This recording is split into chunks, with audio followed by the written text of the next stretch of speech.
What's good, YouTube, man? But today we got Adam Silver has ruined the NBA Finals. Let's see what he's talking about. This is the NBA on NBA. The 1997 NBA Finals. Get the decals and put them on the floor. This is the finals. Sometimes people, and I'll lump myself in, sometimes we all just need to be reminded of what's a big deal is. Thank you! I'm not gonna lie, yeah. Back in the day where they used to have like the Lombardi trophy on the floor, or like the NBA Finals, it was fine. I ain't gonna lie. With the it was Miami, Cavs, the Warriors, Dallas, San Antonio. I ain't gonna lie, it was fine. I've seen some of the chatter on social media around on-court decals. People don't realize they went away a decade ago because there were claims that Kendrick knows some of the players were saying it was slippery when we had the decals on the floor. So adding them virtually. Everything that guy just says is bullshit. Thank you. When it comes to the NBA Finals, it is by far the biggest stage in basketball. Every player, team, organization not only aspires to make, but also leave victorious.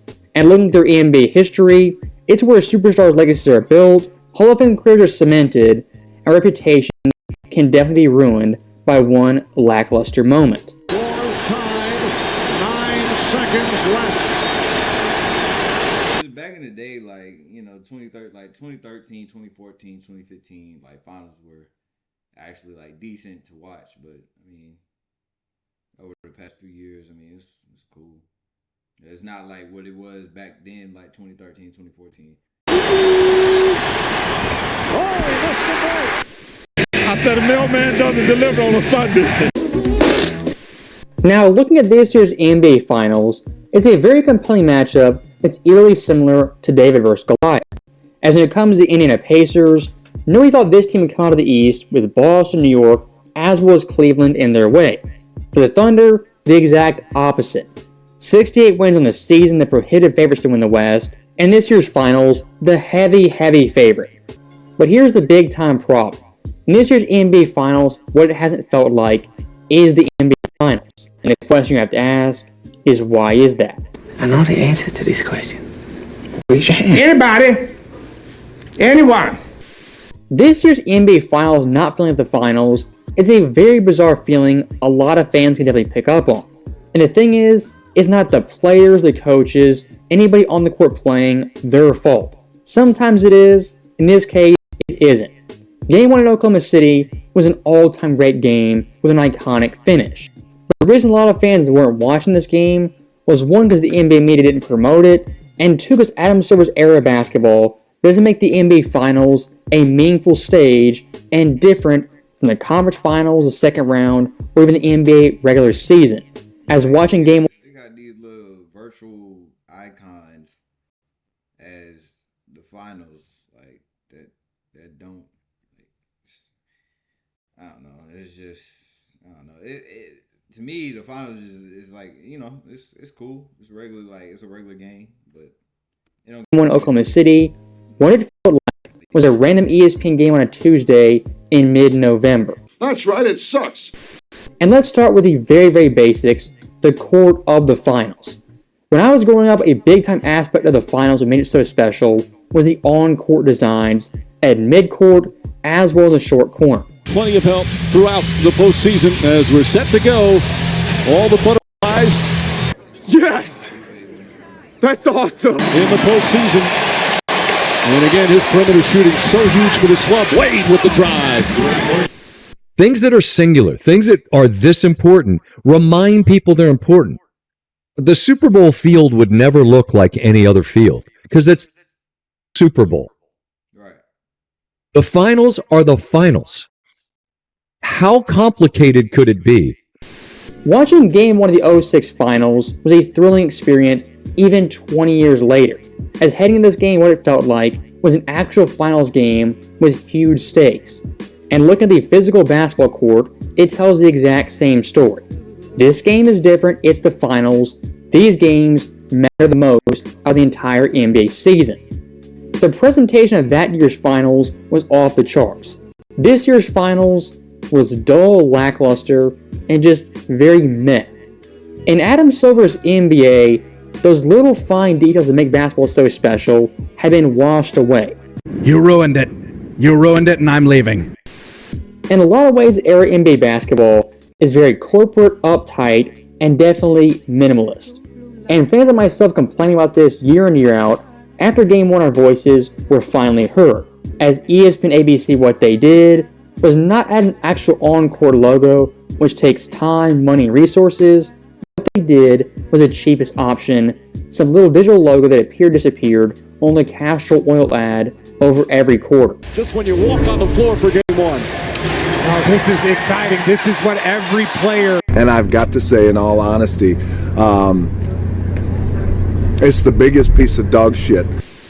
What this tells me as an NBA fan, a consumer of basketball, who pays money to watch games on TV and in person, is they don't really care about the atmosphere and presentation of the games. As looking at Game 2, they understand what fans want, they understand the problem. But the route to solving that problem is not only cheap, but also lazy. And when it comes to those big finals logos on the floor, the actual physical floor, why they were supposedly taken away due to injury concerns, players slipping and falling, getting hurt due to that logo. People don't realize they went away a decade ago because there were claims that Kendrick knows some of the players were saying it was slippery when we had the decals on the floor. So we're back to adding them virtually. So those are on. You don't get it, Stu. You don't know you don't know how the Larry O'Brien meant something in the middle of the court. You don't know how it had the final script on the floor, not just virtually. You know what I'm saying? That's just like saying just put time and effort in your product. You had it before. Why you took it away? You just don't get it, do you? Adam Silver's NBA the past 2 years. How you had the in-season tournament? How you got the in-season tournament so far, but you don't got the finals that far?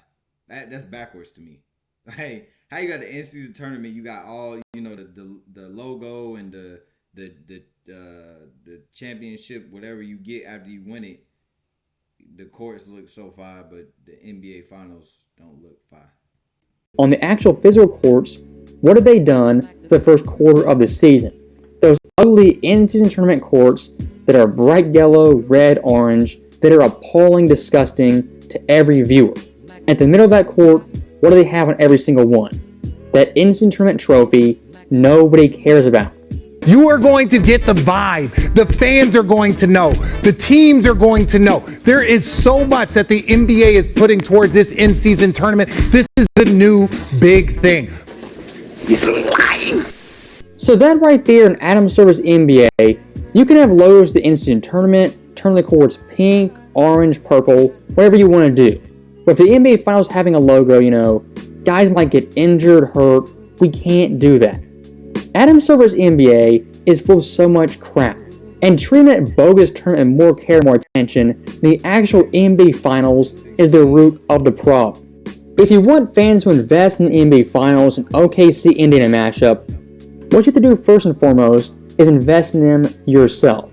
In the Adam Silver NBA Finals era, it's gone from high-stakes basketball, high-stakes drama that fans want to watch to a stage about ads, advertisers, and getting more sponsors. You're a disgrace to this sport. The NBA right now in terms of revenue, production, TV rights deals has never been better.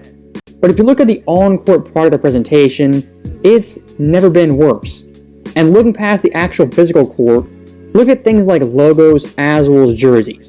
They've gone on the exact same route of being minimalist, corporate, bland, and honestly, just kind of cheap. Cavaliers unveiled their new uniforms today for the upcoming season. We have your first look right now. And these are just very simple. They're minimalistic. And I don't know. They just seem very, very basic. They look like practice jerseys to me. If you ask me what this looks like, it's like you have a marketing team that has to decide, how do we offend no one, but also not please anyone? NBA logos and jerseys nowadays, that's how it's gone. If they get the occasional good jersey, what is it more times than not? A 1990s throwback that people actually like and is actually exciting. Yes, let the waves of nostalgia flow through you. Throwing it back to the 80s, the purple jerseys feature the original Jazz logo with hints of gold, green, and white trim. I like this one. Now, speaking of throwbacks to this year's NBA playoffs, I've watched tons of finals games from past eras. 1986, 97, 02, and 06. And watching those games, even full series, if you compare the on-court broadcast, on-court product nowadays, it's far superior for a multitude of reasons. The Houston Rockets are one game away from elimination in these NBA Finals, and they are painfully aware the script could have been different. Ahead in Game 4, crucial mistakes down the stretch. Like back in the day, bro, when they had the theme music, like helped hand the Celtics the victory and a 3-1 series lead. Now time is running out on the Rockets.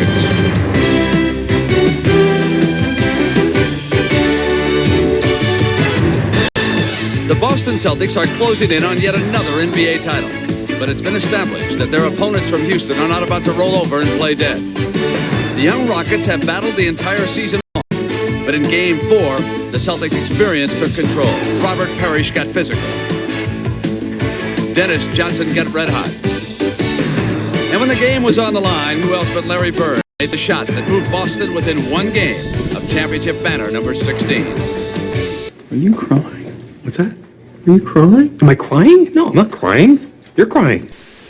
Looking back at those various NBA finals from different eras, why they're so compelling and so interesting even today is guys like Bob Costas, Dick Stockton, they were storytellers who brought you into the fold. Yes, the players on the court, they were compelling, interesting, you wanted to see who would win. But for guys like Costas and Stockton, they made the NBA Finals feel special and like a monumental event. And every game, every shot, it mattered in the grand scheme of things. And when talking about storytelling, legacy, stakes, impact, all those things matter. If you watched NBC, CBS back then, the stakes were pretty clear from the jump. This game mattered, and it was a monumental series everyone had to watch. I wish there was a way to know you're in the good old days before you've actually left them. When you contrast CBS and NBC versus ESPN nowadays, the comparison is completely lopsided. As again, guys like Costas and Dick Stockton were phenomenal at their job of telling the story of the NBA and its next chapter of history. Looking at our commentators nowadays, they're absolutely pathetic. And for the finals crew, it's a shell of itself. Know much about history, but I know the French and German don't like one another. And Rudy says, "Bonjour, Mr. Hartenstein." So, yeah, I'm not gonna lie, bro. I ain't gonna lie. They need to get Doris Burke out of ESPN, and especially Malika Andrews right here. She needs to get gone. I'm not gonna lie to you, bro. They all suck. That right there is the end of the video, and I'll say one last thing. When it comes to the Adam Silver era of basketball, much like the ABC ESPN era of basketball, how it started off was promising and even great at some points. But what it's devolved into is an absolute shell of itself, and a disgrace to basketball, and a disgrace to the finals is just a representative of a Tuesday night ESPN game on fucking NBA gang. I ain't gonna lie, it's nothing that special. Keep it real with you. the NBA Finals. As always, thank you guys for watching. Hope you enjoyed it. I'll see you next time. Alright, man. And that's the end of the video, man. Adam Silver has ruined the NBA Finals. What y'all think? And fucking with the finals, or like y'all messing with the finals? Me, I've been watching the highlights. I'm not gonna lie. I would react to the highlights, but they always copyright my videos, so it's no point. I'm not gonna lie. It's just no point. But make sure y'all like, comment, subscribe, man, and I'm out.